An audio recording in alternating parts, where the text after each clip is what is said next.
Halo, assalamualaikum warahmatullahi wabarakatuh. Salam sejahtera bagi kita semua. Perkenalkan, nama saya Berkat Iman Laya. Saya salah satu mahasiswa dari Universitas Pembinaan Masyarakat Indonesia atau UPMI si Cantik Manis di Jalan Balai Desa Pasar 12 Marindal 2. Saya di sini dengan Fakultas Teknik dan Ilmu Komputer dengan program studi yaitu Teknologi Informasi.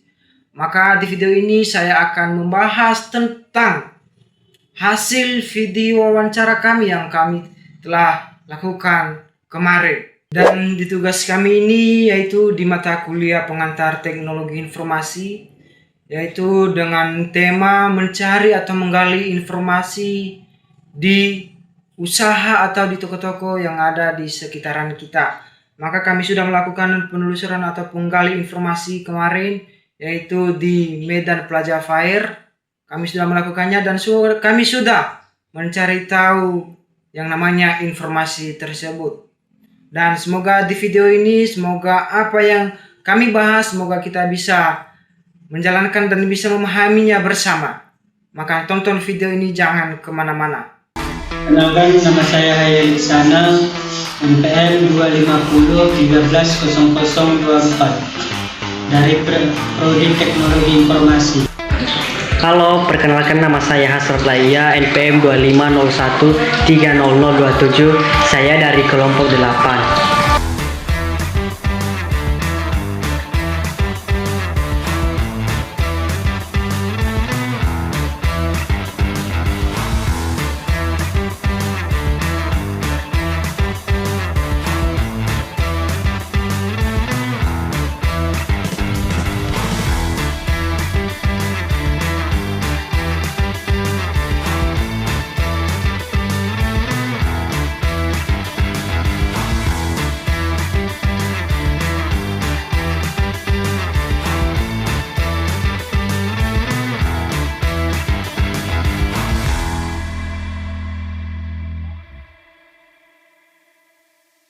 Selamat sore Pak. Selamat sore. Baik, terima kasih kesempatan Bapak yang telah diberikan kepada saya. Perkenalkan, saya dari mahasiswa Universitas Pembinaan Masyarakat Indonesia di Jalan Balai Desa Pasar 12 Marindal 2 Pak. Baik, sebelum saya ajukan beberapa pertanyaan Pak, Bapak di bidang apa di usaha ini? Usaha ini usaha ponsel, jual beli ponsel, termasuk juga servis handphone, servis laptop juga kita terima. Jadi baik itu handphone, aksesoris, apa yang diperlukan konsumen di seputaran gadget atau laptop, baik itu untuk alat internet, kita bisa sediakan untuk konsumen kita. Terima kasih Pak. Pertama Pak, sebagai pertanyaan saya itu, apakah Bapak sudah lama bekerja di sini dan sebagai apa Pak? Di toko ini sudah 2 tahun dan sebagai pemiliknya. Jadi sebelumnya saya bekerja di tempat saudara di toko handphone juga dan cukup lama di sana, sekitar 5 tahun. Baik, terima kasih Pak. Nah, yang kedua Pak, apakah Bapak punya pengalaman di bidang retail sebelumnya? Nah, itu seperti yang saya bilang tadi, pengalamannya itu di handphone itu sekitar dari 2019 sampai sekitar 10-an tahun lah untuk di handphone. Terus ada di jualan di toko-toko berapa tahun. Jadi cukup lama pengalaman di bagian penjualan. Baik, terima kasih Pak. Bagaimana Bapak menghadapi pelanggan yang sulit atau komplain? Yang pertama harus sabar. Nah, kemudian kita tanya di mana persoalan dia. Ya kan? Kenapa dia komplain? Kenapa agak sulit? Memang banyak sih. Dan hampir setiap bulan itu ada aja konsumen ini karena bermacam-macam karakter kan. Jadi solusinya satu, kita sabar, terus kita ikuti apa mau dia. Nah, tapi kalau kemudian tidak bisa kita bantu apa yang dia mau, ya kita suruh aja dicari toko yang lain itu aja. Jadi simpel aja, kita nggak mau pusing kalau dia nggak mau kita bantu, gitu aja. Terima kasih Pak. Nah, yang keempat itu Pak, apa penyebabnya jika produk laris di toko pesaing tapi tidak di toko kita? Lalu bagaimana cara mengatasinya? Nah, satunya bisa karena bersaing di harga.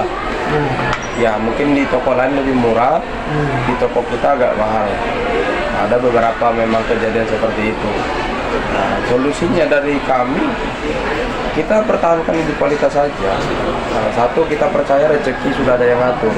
Selagi kita konsisten, kita mau ngikutin orang lain, kita belum bisa. Kita turunkan harga, kita yang hancurkan itu. Jadi solusinya lah kita pertahankan kualitas, kita jaga nama baik kita. Itu aja.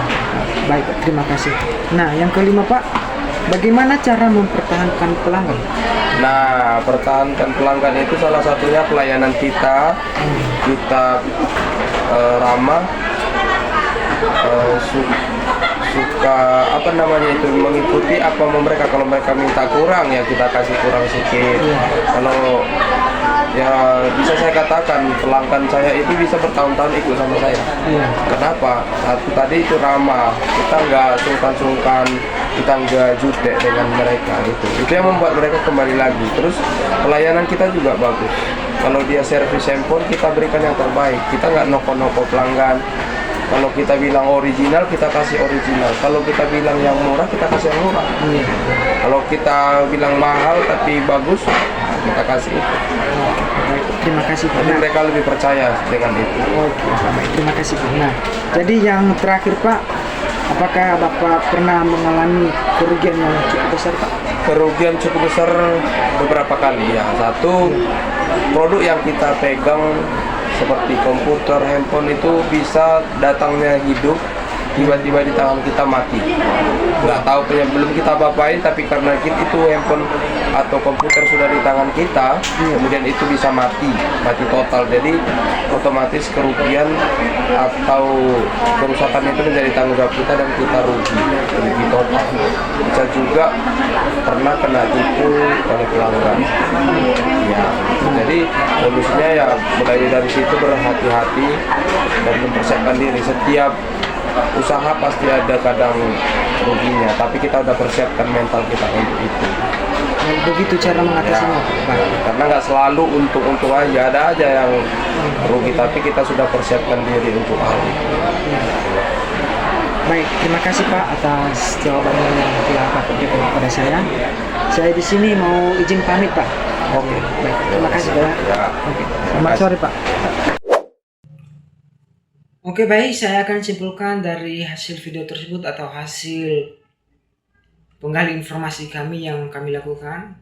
Mungkin teman-teman ada beberapa poin yang harus kita kutip di sana dan harus kita pahami. Siapa tahu ke depan, semoga Tuhan melancarkan. Siapa tahu kita ke depannya menjadi salah satu pengusaha atau pebisnis ke 5 tahun ke depannya atau ke 10 tahun ke depannya. Maka ada beberapa poin yang kita wajib pahami. Yang pertama di situ tadi ada pertanyaan saya, yaitu bagaimana Bapak menghadapi pelanggan yang sulit atau komplain. Nah, jawabannya di situ yaitu yang pertama harus sabar teman-teman. Jika kita tidak sabar maka terjadi hal-hal yang kita tidak inginkan. Maka kita menghadapi pelanggan itu sabar. Jika dia marah-marah dulu, biarkan dulu. Kita harus sabar di situ. Nah, kedua, kita tanya di mana persoalannya atau di mana kenapa dia bisa komplain kepada kita. Nah, jika dia sudah memberi jawaban tersebut, maka kita beri dia solusi. Jika dia memberi jawaban dengan pelayanan kita tidak bagus, maka kita perbaiki diri di situ. Jika masalah barang, kita kasih tahu kenapa bisa begitu dan wajib kita memberi solusi kepada dia agar bisa masalah tersebut bisa terselesaikan dengan aman. Dan yang terakhir yaitu kita ikuti kemauannya. Nah, kemauannya di situ teman-teman wajib kita kutip kemauannya. Ada kemauan dalam hal positif dan hal negatif. Jika kemauannya dalam hal negatif, maka kita berpikir di situ. Kita yang rugi, dia beruntung. Apa kita beruntung juga? Semestinya tidak, dia yang beruntung, kita yang rugi. Lah untuk apa kita berusaha memberikan pelayanan kepada dia jika kita rugi teman-teman ya.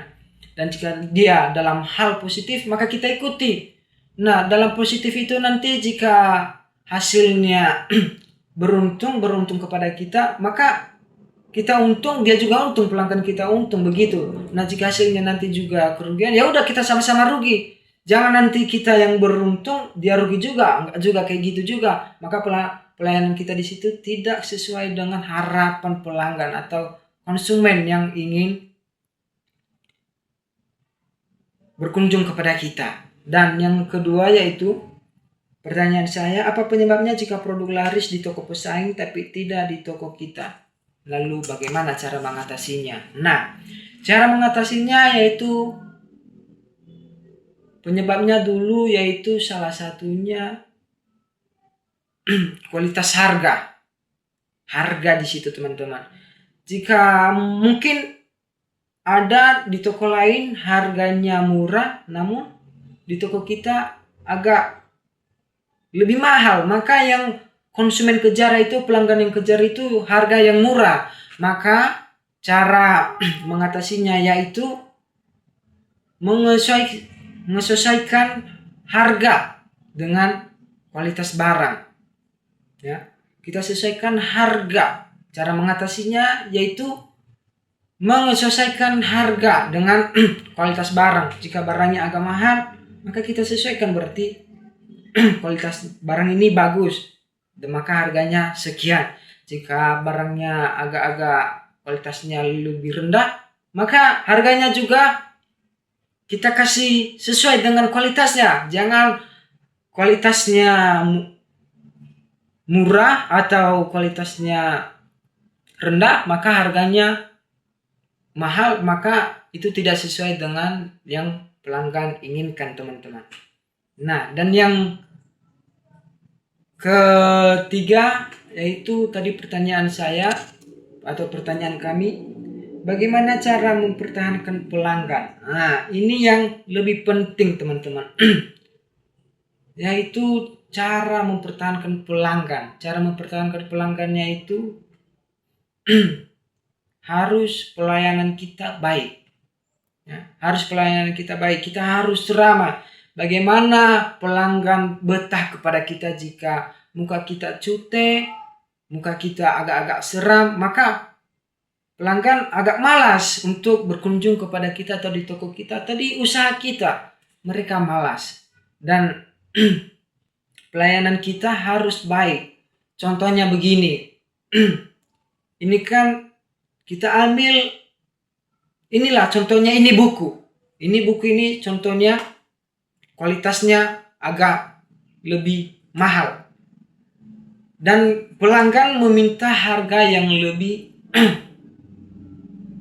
atau meminta kualitas yang lebih bagus atau yang lebih tinggi, maka kita harus memberi dia barang yang dia inginkan. Jangan dia nanti minta yang namanya barang yang kualitasnya tinggi, maka kita kasih yang lebih rendah, maka di seketika dia ngecek dia rugi, maka dia tidak mau ingin berkunjung kepada kita. Nanti katanya saya minta yang lebih berkualitas, dia beri kepada saya yang murah, maka itu tidak sesuai dengan yang dia inginkan. Jangan di situ kita memberi dia barang-barang yang tidak sesuai dengan keinginannya. Jangan kita menokoi pelanggan. Yang namanya menokoi itu adalah membohongi pelanggan, membodoh-bodohin pelanggan di situ. Dan yang terakhir pertanyaannya atau poinnya yaitu, apakah Bapak pernah mengalami kerugian yang cukup besar? Nah, Bapak itu sudah pernah mengalami kerugian. Salah satunya yaitu dia ditipu tadi, pernah dia bilang saya pernah ditipu. Atau barangnya masih bagus pada saat dia beri kepada pelanggan, seketika nyampe di tangan pelanggan, apalah yang terjadi? Mungkin pelanggannya ingin mau apalah, yang penting dia pernah mengalami kerugian. Nah, solusinya di situ harus selalu berhati-hati. Seketika kita memberi barang kepadanya, kita harus cek. Ini ya masih bagus, ini garansinya segini, begitu teman-teman. Dan di situ kita wajib menyiapkan mental menerima resiko, karena di mana setiap usaha atau bisnis itu pasti ada untungnya dan ada juga resikonya. Maka kita keduanya itu wajib kita menyiapkan mental untuk menerimanya. Nah, mungkin itu saja yang bisa saya sampaikan, yang bisa saya simpulkan dari poin kami ini. Saya izin pamit jika ada kesalahan atau sikap kami yang tidak berkenan di hati teman-teman atau video ini, maka saya meminta maaf dan saya izin mengundurkan diri. Wassalamualaikum warahmatullahi wabarakatuh. Salam sejahtera bagi kita semua.